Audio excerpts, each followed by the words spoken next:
The fuel cell also needs its auxiliary components of 183 kilograms, battery, hydrogen tanks, and then the total system that we have to get the hydrogen transformed into electricity, then to the motor to power it, is 382 kilograms.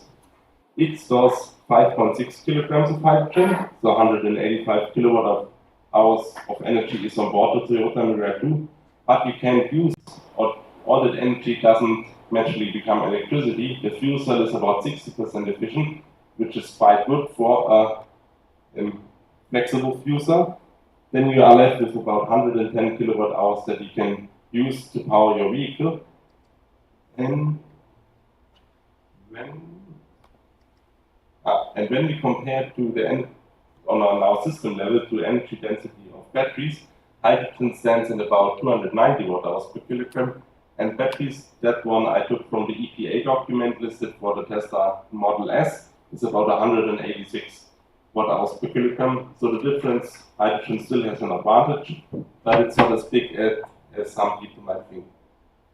And some also of the challenges with hydrogen, it's one of the lightest elements we have in the universe, and it's very undense. So at 1 bar, you almost got nothing per liter of volume. That's why hydrogen is stored at the density of 700 bar. There you can increase the volumetric density about 445 times. Why is it not 700 times? Because hydrogen doesn't behave like an ideal gas. You could also liquefy it, but there you get 1.7 times better ratio per volume. That's why what NASA, for example, uses for their rockets or used to with the space shuttle.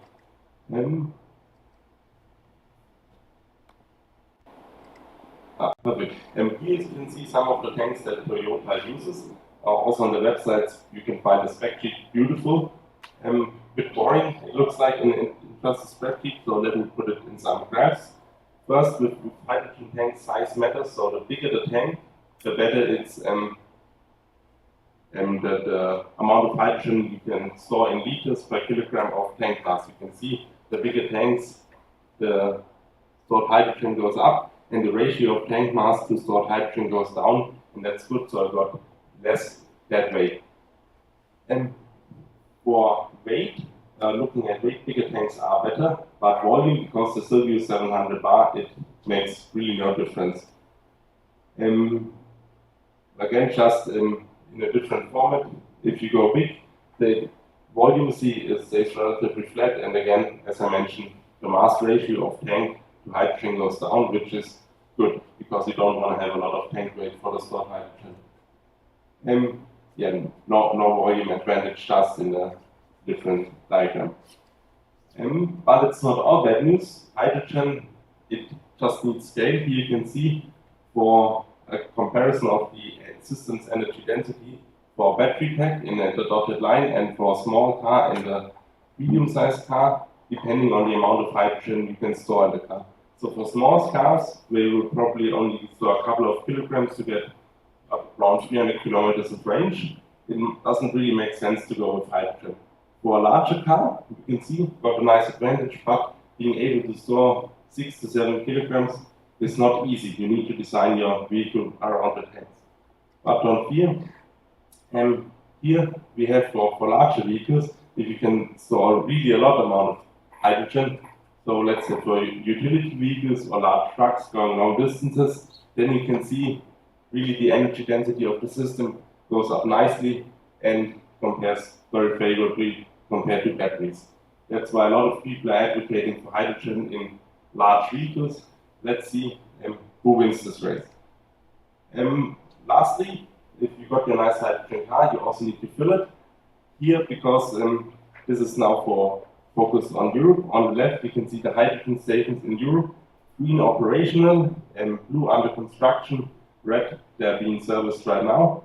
In Germany, network looks quite good, but if you want to go, let's say, to holiday or business meeting to France or Spain, you're out of luck. This is just the Tesla supercharger network we have in Europe. They now also open it up for any other plants to use, because in Europe, the EU has standardized the plug, so every car has the same plug. A lot of stations, and there's also many other brands that operate charging stations. So With electric vehicles, you can go anywhere, and even if you don't want a fast charge, you can just plug it in at any outlet we also have in this room. For the US, difference is quite stark. If you live in California, you could buy one, but if you live in the middle of the US, you're out of luck. Again, just the Tesla supercharger network, you can see a nice wide coverage. And also a hydrogen vehicle needs a refueling station. With an electric car, if you want to go long distances, then you need fast charging. Otherwise, you can just plug it in at home. So then, for today, I added 2 more slides to kind of fit it into the workshop today. With fast charging, we got some challenges. Here you can see a picture from Bjørn Nyland. He recorded the supercharger in Norway, in Nevenes.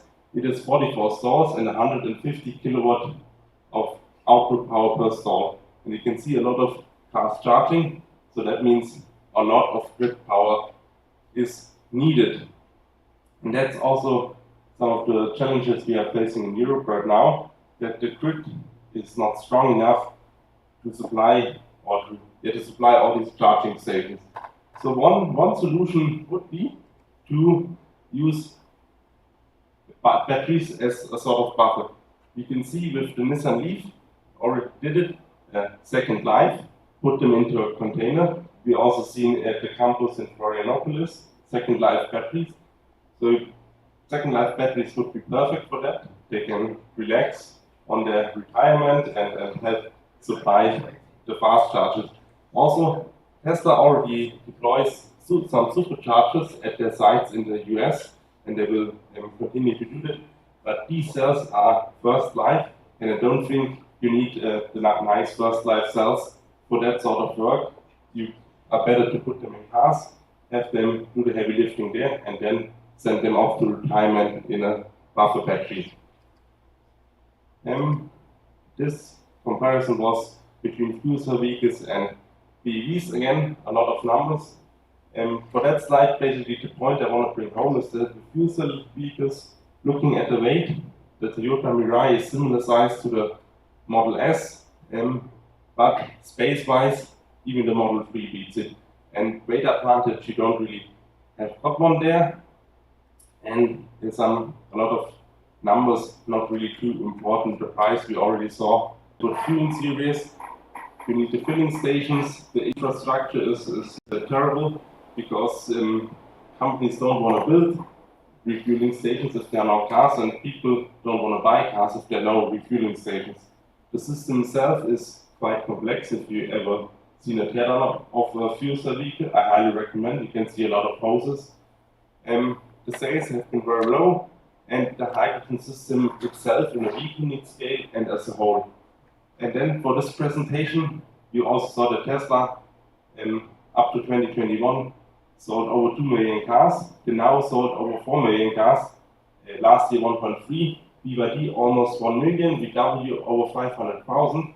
And if you are thinking about Second Life in about 10 years, those cars, those batteries might become Second Life, so you can calculate. You can see a lot of gigawatt hours, we are talking gigawatt hours, of potential storage for Second Life projects will be available. Yes, thank you for attention. If you've got any questions, we can do them later during the Q&A. I hope this presentation was interesting for you, because it wasn't originally created for this workshop, but I think it was interesting nonetheless. Thank you.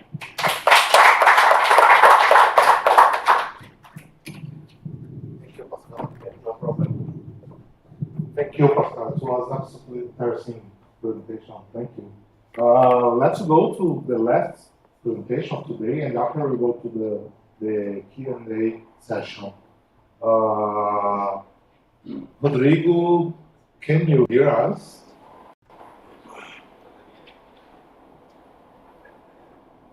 Yes, Professor Yuri, are you hearing me well? Yeah, we are hearing you. Now the last presentation will be from Rodrigo Garcia. He's from BRG company, and thank you, Rodrigo, for accepting to do this for us. You can share your screen, and Okay. Let us fix the things here too. Just a second.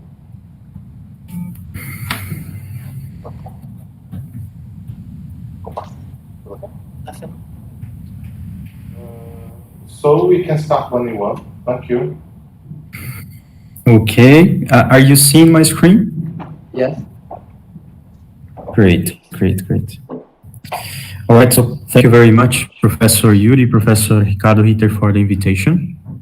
During my presentation, I would like to, I brought the beginning of the presentation is more like a commercial presentation, but I promise to pass it very quickly. But the idea here is to show, as Pascal brought in the last presentation, some impressive numbers about the electric vehicles around the world. My intentions here with this commercial presentation is to also bring these big numbers and to try to bring this sensitivity to this important aspect and issue that is being addressed during this workshop, that is Second Life batteries in Brazil. And then afterwards, I will say some activities BYD is developing here in Brazil internally and also in partnership with other projects. So firstly, about BYD, for those who doesn't know, BYD is a technological innovation company, and this is our mission, bring innovation for a better life, mainly with the sustainability, to increase sustainability around the world. So it is a pioneer company bringing solutions for zero emission carbon and ecosystem in the energy generation, energy storage, and also for our main energy consumption around the world, that is the electric mobility. It's a multinational company.